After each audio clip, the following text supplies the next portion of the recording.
মধ্যপ্রাচ্যে যখন আমেরিকা এবং ইরানের যুদ্ধ নিয়ে চরম উত্তেজনা চলছে, ঠিক তখনই রাশিয়ার কোলাবে অবস্থিত হাই সিকিউরিটি সামরিক ঘাঁটির রাডার কন্ট্রোল রুমে পরপর দুটি রহস্যময় ফোন কল আসে, যা ক্রেমলিন থেকে শুরু করে পেন্টাগন পর্যন্ত সবার ঘুম হারাম করে দিয়েছে। ফোন কল দুটিতে কোনো কথাই পরিষ্কার বোঝা যাচ্ছিল না, শুধু এক ধরনের বিকট শব্দ আর সিগন্যাল বিকল হওয়ার আর্তনাদ। কিন্তু একটা বিষয় পরিষ্কার ছিল, এই সিগন্যাল আসছিল আন্তর্জাতিক জলসীমায় থাকা একটি রুশ পণ্যবাহী জাহাজ থেকে।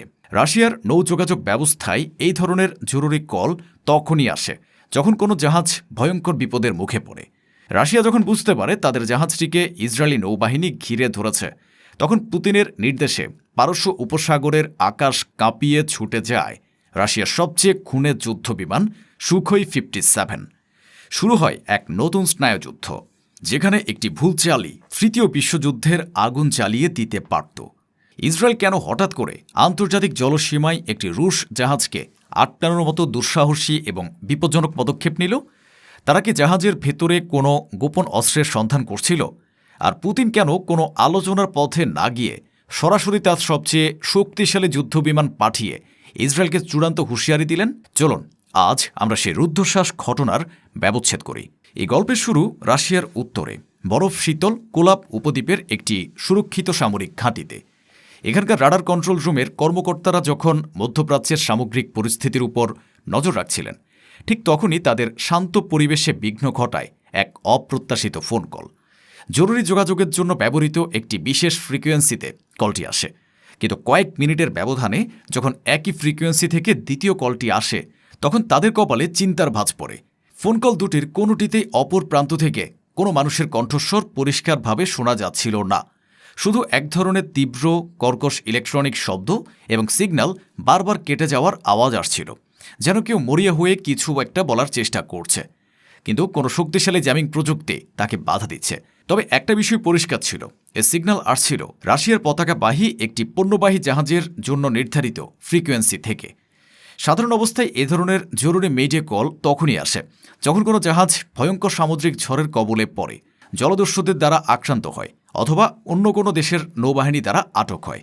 তাই কন্ট্রোল রুমের কর্মকর্তারা বিষয়টিকে অত্যন্ত গুরুত্বের সঙ্গে দেখতে শুরু করেন এবং বারবার সেই জাহাজের সাথে যোগাযোগ স্থাপন করার চেষ্টা করেন, কিন্তু কোনোভাবেই সংযোগ স্থাপন করা সম্ভব হচ্ছিল না।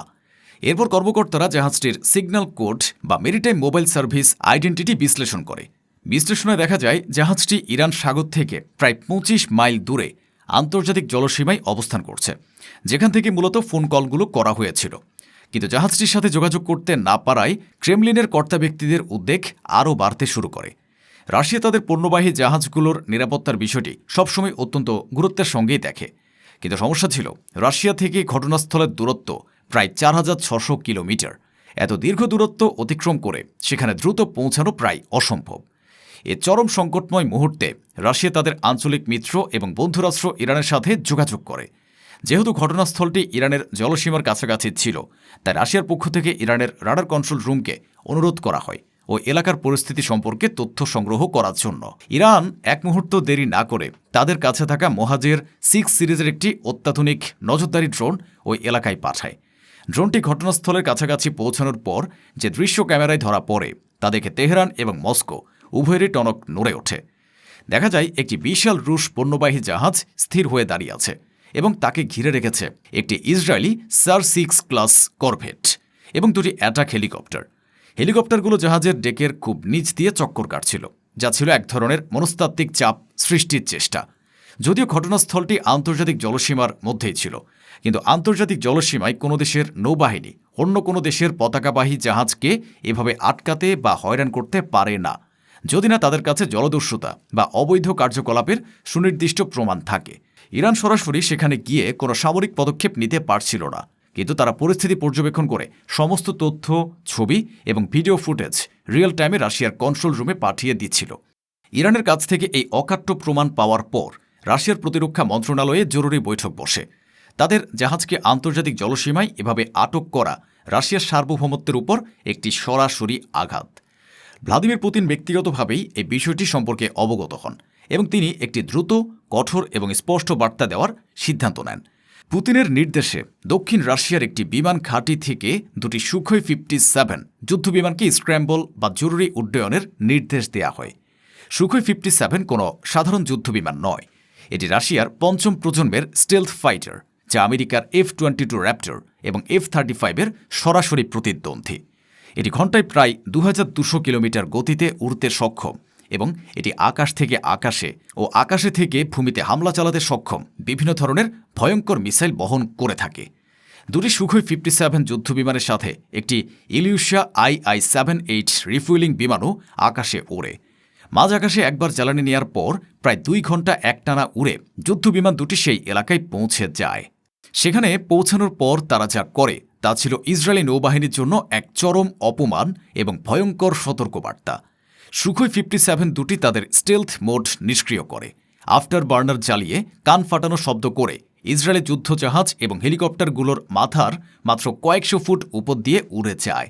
এরপর তারা আন্তর্জাতিক জরুরি যোগাযোগ ব্যবস্থার মাধ্যমে ওই এলাকায় অবস্থান করা ইসরায়েলি যুদ্ধজাহাজের ক্যাপ্টেনের সাথে যোগাযোগ করে। রাশিয়ার পাইলটের কণ্ঠস্বর ছিল বরফ শীতল এবং তার বার্তা ছিল দ্ব্যর্থহীন। এটি রাশিয়ান এয়ারফোর্সের সতর্কবার্তা, তোমরা আন্তর্জাতিক আইন লঙ্ঘন করে একটি রুশ জাহাজকে হয়রান করছো। তোমাদের অবিলম্বে এই এলাকা ত্যাগ করার এবং পণ্যবাহী জাহাজটিকে তার পথ অনুযায়ী মুক্তভাবে চলাচল করতে দেওয়ার নির্দেশ দেওয়া হচ্ছে। অন্যথায় আমরা এটিকে আমাদের জাতীয় নিরাপত্তার উপর হুমকি হিসেবে গণ্য করব এবং কঠোর ব্যবস্থা নিতে বাধ্য হব। এই সরাসরি হুমকির মুখে ইসরায়েলি নৌবাহিনীর দম্ভ এক মুহূর্তে চূর্ণ বিচূর্ণ হয়ে যায়। তারা বুঝতে পারে তারা আগুন নিয়ে খেলা করছে। একটি পণ্যবাহী জাহাজকে আটক করতে এসে তারা এখন রাশিয়ার দুটি সর্বাধুনিক যুদ্ধবিমানের মুখোমুখি। তাই আর কোনো ঝুঁকি না নিয়ে ইসরায়েল যুদ্ধজাহাজ এবং হেলিকপ্টারগুলো দ্রুত সেখান থেকে সরে যায়।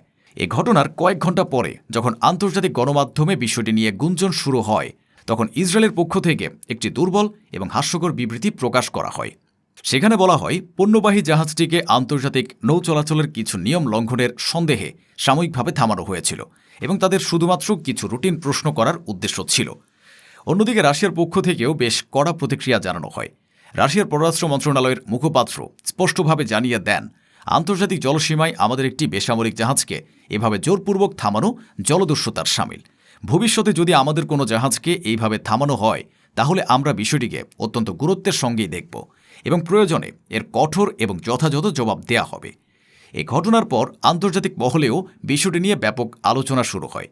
বিশ্লেষকরা মনে করছেন, ইসরায়েল হয়তো জাহাজটিতে ইরানগামী কোনো গোপন অস্ত্র বা প্রযুক্তি রয়েছে বলে সন্দেহ করেছিল, কিন্তু তাদের এই হঠকারী পদক্ষেপ তাদের নিজেদের জন্যই বুমেরাং হয়ে গেছে। এই ঘটনা প্রমাণ করে মধ্যপ্রাচ্যে ক্ষমতার সমীকরণ দ্রুত বদলে যাচ্ছে। আমেরিকার প্রভাব দুর্বল হওয়ার পর যে শূন্যতা তৈরি হয়েছে, রাশিয়া এখন সেই শূন্যস্থান পূরণ করার জন্য প্রস্তুত।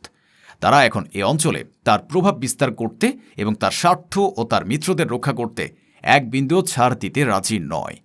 ইসরায়েলের মতো দেশগুলো যারা এতদিন আমেরিকার ছায়াতলে থেকে দাদাগিরি করে এসেছে, তারা এখন আর আগের মতো যা খুশি তাই করতে পারবে না। কারণ এখন তাদের ভ্লাদিমির পুতিনের মতো এক শক্তিশালী এবং কঠোর প্রতিপক্ষের মুখোমুখি হতে হবে, যিনি আলোচনার চেয়ে শক্তি প্রয়োগের ভাষাই বেশি ভালো বোঝেন।